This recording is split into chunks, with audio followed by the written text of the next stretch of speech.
और तुम मुझे कौन कहते हो? भूमिका। यीशु की पहचान शिष्यों की प्रारंभिक समझ पुराने नियम की भविष्यद्वक्ता परंपरा की निरंतरता के भीतर ही सीमित थी। परंतु व्यवस्था ने मसीह की प्रतीक्षा करने की रूपरेखा बनाई और भविष्यवाणियों ने यह निर्धारित किया कि वह मसीह किन चिन्हों और किस अधिकार के साथ प्रकट होगा।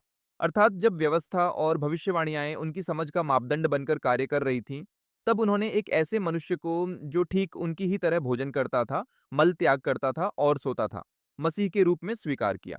इस प्रकार उनका स्वीकार कोई धुंधली धार्मिक भावना नहीं था, बल्कि दिया गया प्रकाशन मानदंड के अनुसार इस बात की पहचान था कि भविष्यवाणी एक वास्तविक व्यक्ति में पूरी हो रही है।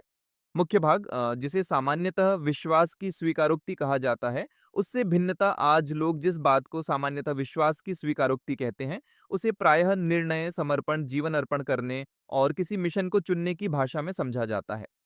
यह एक ऐसी संरचना है जिसमें व्यक्ति अपने जीवन को बनाए रखते हुए उसी जीवन को परमेश्वर के उपयोग के लिए अर्पित करता है। इसके विपरीत प्रश्न और तुम मुझे कौन कहते हो, ये नहीं पूछता कि तुम क्या करोगे। यह प्रश्न जीवन की दिशा तय करने के आग्रह तक सीमित नहीं रहता, बल्कि यह मांग करता है कि अस्तित्व का मानदंड किसके द्वारा निर्धारित होता है, यह प्रकट किया जाए। क्योंकि संबंधात्मक स्वीकारोक्ति इस प्रश्न का उत्तर है कि व्यक्ति के अस्तित्व का मापदंड कौन निर्धारित करता है। यदि पारंपरिक समर्पण की स्वीकारोक्ति इस संरचना का अनुसरण करती है, मैं विश्वास करता हूं, मैं अर्पित करता हूं, मैं अनुसरण करता हूं, तो संबंधात्मक स्वीकारोक्ति की प्रतिक्रिया को उस संरचना की ओर बढ़ना चाहिए जिसमें मैं कौन हूं मसीह के भीतर पुनः व्यवस्थित और पुनः परिभाषित किया जाता है।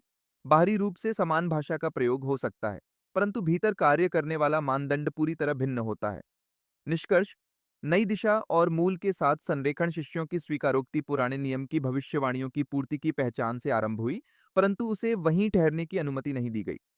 उस स्वीकारोक्ति ने संबंध के भीतर और अधिक गहरे संरेखण की मांग की और अंततः इस दिशा में ले गई कि पूरे जीवन का मानदंड शासन के साथ संबंध में पुनः व्यवस्थित हो गया।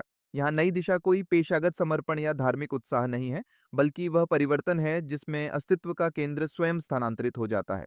अतः विश्वास की स्वीकारोक्ति एक आरंभ है और उस स्वीकारोक्ति को शासक के साथ संरेखण को सुरक्षित करने की ओर ले जाना चाहिए। केवल तभी यह स्वीकारोक्ति परंपरा की पुनरावृत्ति बनकर नहीं रह जाती, बल्कि संबंध के भीतर सदा जीवित और सक्रिय रहने वाली साक्षी के रूप में पूर्ण होती है।